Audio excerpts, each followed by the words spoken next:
My name's Deborah Clark, and I'm here today to talk to you about a very special report. It's called The Next 10. It's a report that you can get the PDF right below this video and download it, and it will have all the details, background information, and how to complete the report. But I wanted to deliver this to you in person today so that I could tell you a little bit about the experience that I had with the report and how it's come to be. So it was back in my grade 12 year, when I was just 18 years old, and I was taking a class. It was a housing project, and in that class we were asked to complete an assignment that was a floor plan of a house and to put the furnishings in the house. So it was a complete a house project, right? So the teacher put a limiter on us, and this is the part that really made this a magical exercise for me. She put a limiter on us. She said, I don't want anyone designing a house over 2,000 square feet because you're designing this house for 10 years into your future. So I was a bit of a rebellious 18-year-old, and I went away and I completed my report, and to prove to that teacher that in 10 years after graduation my life would warrant a house over 2,000 square feet. And I proceeded to design the house and furnishings that I liked. So fast forward, that project ended, and I did get an A grade on that project, but fast forward my life by 8 years. 8 years later, I'd already had a travel and tourism career. I'd bought and owned and sold a franchise business, and my husband and I were moving into a country home, a home in the country. It was built on 3 acres, okay? And on the day that we were moving in, my mom's in the kitchen, she's washing the dishes, putting everything away, and she says, I can't believe this is a beautiful home and you've got a beautiful yard. I can't believe this house is yours. And I had this feeling that overcame me inside. I went, na, na, na, na, na, na. I was like, where did that come from?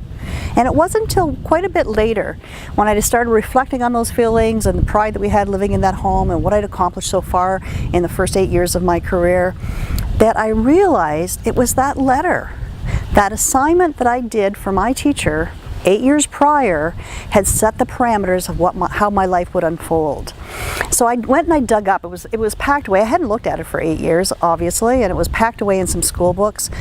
And I went and dug that up. And when I dug up the letter, it was amazing to me how much of that letter had come true. Down to the details of me owning my own business and selling it. The country property that we bought was almost verbatim what my project was. So it was a pretty easy decision for us to recognize that that was the home that we wanted, and that was how we wanted to raise our family, because I'd made that decision quite a few years earlier. So I did some research, launched a book. It was when I was only 28 years old. It was called Live Your Dream. And there's new versions of that available now, A Millennial's Guide to Live Your Dream, but that's not what this is about. Through all of my research, I started going out and speaking. And when I went out speaking, I started delivering this exercise, the Next 10 report, to many, hundreds and hundreds, maybe thousands of people in the workshops that I traveled across the nation. So I've delivered this to community leaders, I've delivered it to management teams, I've delivered it to college and university students, I've delivered it even to high school students. And the reaction is different across the board. Sometimes people will just flat out refuse, I don't believe in this stuff, I won't do it. Some people ask me a lot of questions why, and I'll explain to you a little bit more why as we go through the video. And other people, some people I've had break down and cry because they start to think of how many changes will happen in their life in the next 10 years, and things will be quite different, right? So for some people it's a very emotional experience to go through. I'm going to walk you through the experience now, and you can pause the videos. I'll tell you where to pause the video as we go along. You can complete the letter right now, so get a pen and paper and you can do it right now with me. Or you might choose to wait until after the video is over and then sit down with your pen and paper and complete this letter. But I really believe it's a gift that you're getting today with this letter, and you really owe it to yourself to do this. So let's get started.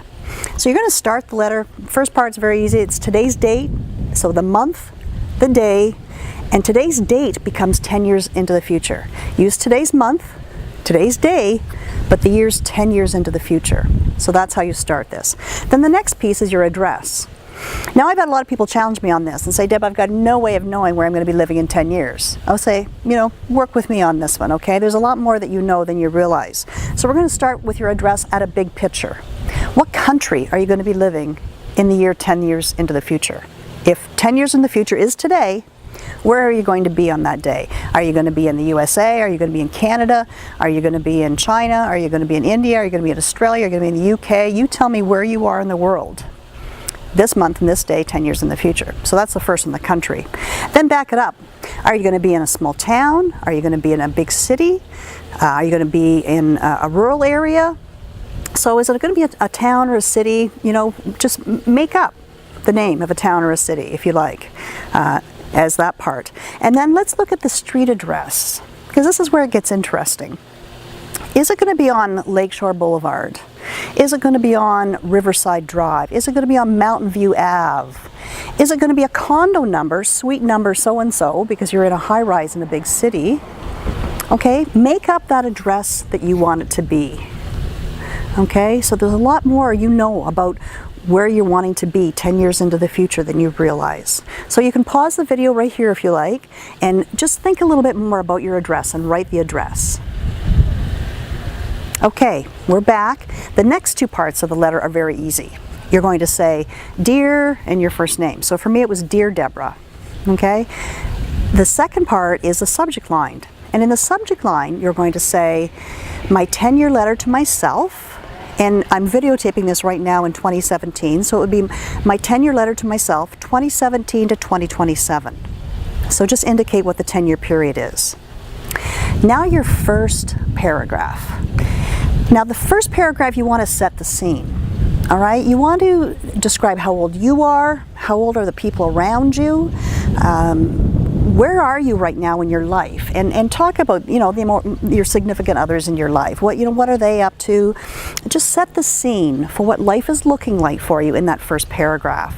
So I encourage you to stop the video now if you'd like, and just write out that first paragraph. Set the scene for that day, month, and year 10 years into the future. Okay, so we're back now, and you're going to write paragraphs number 2 and 3. In paragraphs number 2 and 3, you're going to talk about everything that's been happening to you in the last 10 years. What are some of the major events that have occurred in your life over the last 10 years? Since you first saw that video way back when with Deb Clark out in the palm trees, since that time when you wrote that letter, what all's been going on in your life? Okay, what are some of the major events and major happenings in your life in that last 10-year period? So you can stop the video now and just think about those next couple of paragraphs.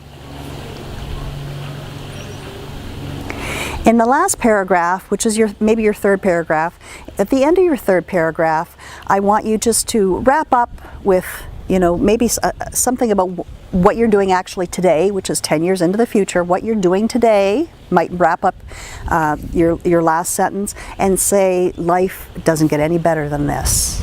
Love, Deborah. Okay, so there's your 10-year letter to yourself. So if you haven't had a chance to stop the video and do it now as you've been watching, I really encourage you, when the video is over, to write that letter to yourself. Then I want you to fold it up, put it in an envelope, and lock it away. Okay, put it where other important papers in your life would go. And don't even think about it for the next 10 years. This is the power of the letter. Okay, the power of the letter is that you've thought about what your life should look like 10 years into the future in a positive, completed form.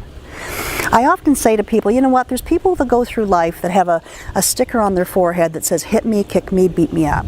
And I'm sorry for them, but when they go through life, that's what happens to them. There's other people that have expectations of what life should look like, and that's what your 10-year letter does for you. It gives you an expectation of what life should look like for you. And with that expectation, I say from the bottom of my heart, I believe this: the way you expect life to be is very close to the way life will be for you. So set your expectations high, and you'll live the reward. I promise, I've lived it. So with that, I'm going to end it for today. We're going to keep this short. I want you to sit down. I want you to take the time to write the letter. The PDF is right below this video. I want you to print the PDF so you've got more details to read about the letter. But thank you very much for taking this time with me today, and I'll see you again soon.